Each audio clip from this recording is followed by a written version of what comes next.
Once upon a time, in the happy kingdom of Kapilavastu, King Suddhodana and Queen Mahamaya found out that they were going to have a baby. So the queen decided to go to her father's house. On the way, they came to Lumbini Gardens, where she gave birth to a beautiful baby boy whom they called Siddhartha.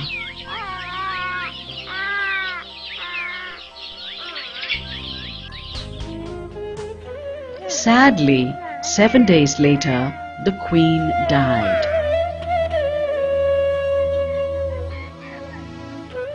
A wise man named Kaladevala told the king that when Siddhartha grew up, he would see things that would make him unhappy and cause him to leave for the forest.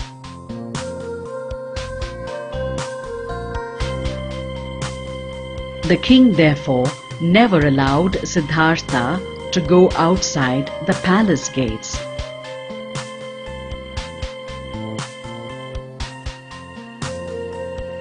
Siddhartha was a bright and happy child who was very caring and gentle.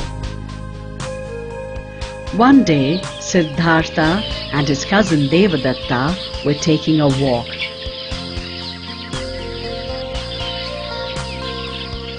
Devadatta suddenly spotted a swan and shot it down.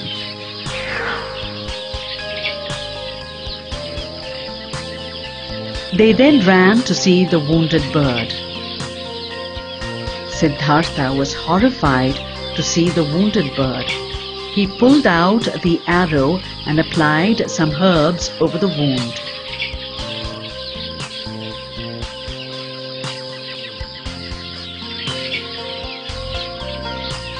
Devadatta insisted on keeping the bird for himself.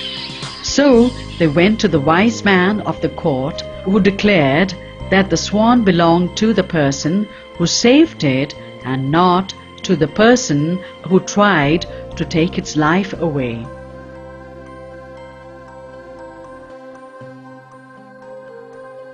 Siddhartha often sat by himself. One day, Siddhartha accompanied his father to watch a bullfight, but after a while, he quickly slipped away. He was later found meditating under a tree, quiet and happy by himself.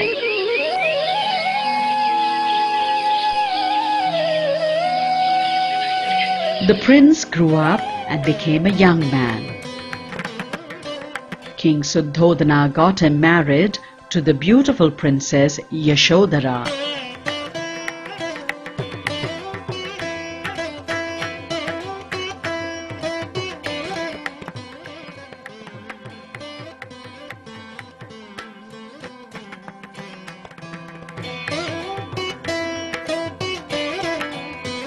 But Siddhartha wasn't happy in the palace.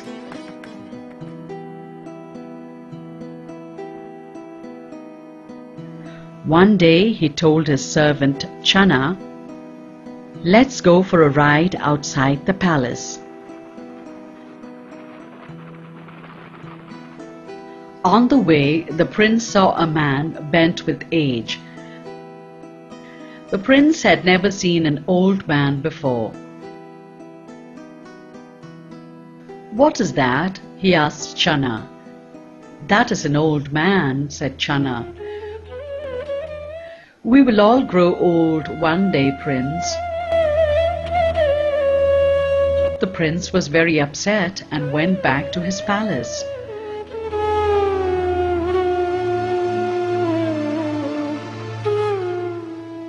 After a few days, Siddhartha went out again. This time he saw a very sick man who was crying out in pain. Siddhartha had never seen a sick man before, and so he asked Channa, "Why is that man crying?" "He is sick and is crying in pain," replied Channa. Again, Siddhartha was very upset and went back to the palace.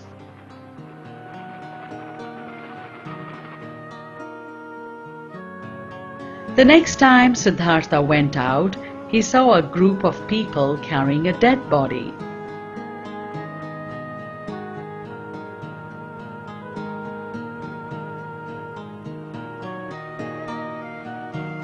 Channa explained to Siddhartha that he was seeing a dead person and said, "One day we will all die." Siddhartha realized that his father had kept him inside the palace to protect him from these things.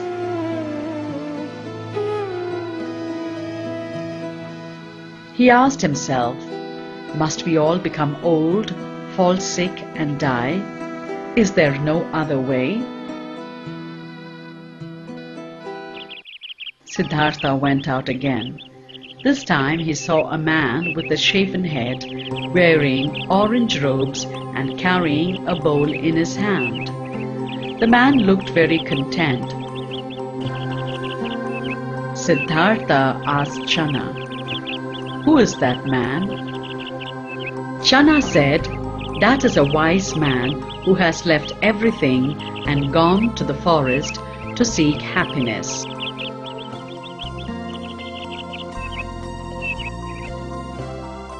Siddhartha thought over all the things he had seen.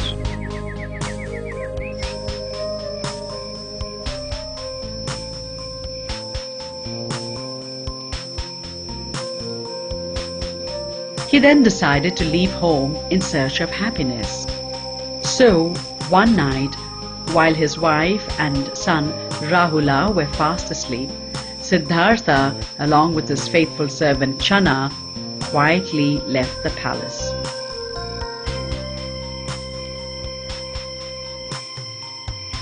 They traveled together till they crossed the river Anoma. There, Siddhartha took off his royal robes.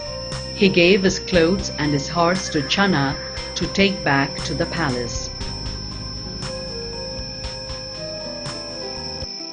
He then put on an orange robe, cut off his long hair, and set out with a bowl in hand. Siddhartha went from teacher to teacher, asking, "Do you know the way to happiness?" But nobody could tell him. Finally, he sat under a Bodhi tree and tried to find the answer himself.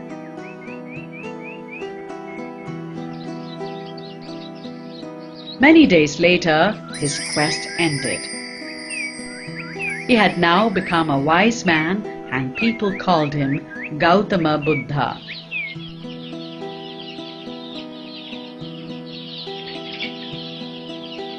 Buddha loved all animals and treated them with compassion.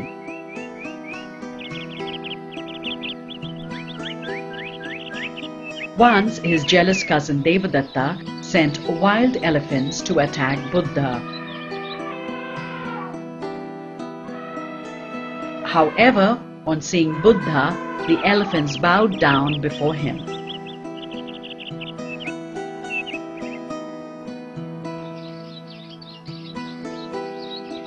Gautama Buddha had many disciples. he went from place to place teaching people what he had learned. His students lived in groups called Sangha. He preached that one could attain happiness by being content with what one had and showing compassion to all beings. When Buddha returned to Kapilavastu, his father, wife and son, along with many others, became his disciples. One of his relatives, called Ananda, became Buddha's faithful disciple and took care of him when he grew old. Buddha preached for another 45 years. By then, he had become an old man of 80 years. Finally, at a place called Kusinara, he lay down below the sala trees and breathed his last.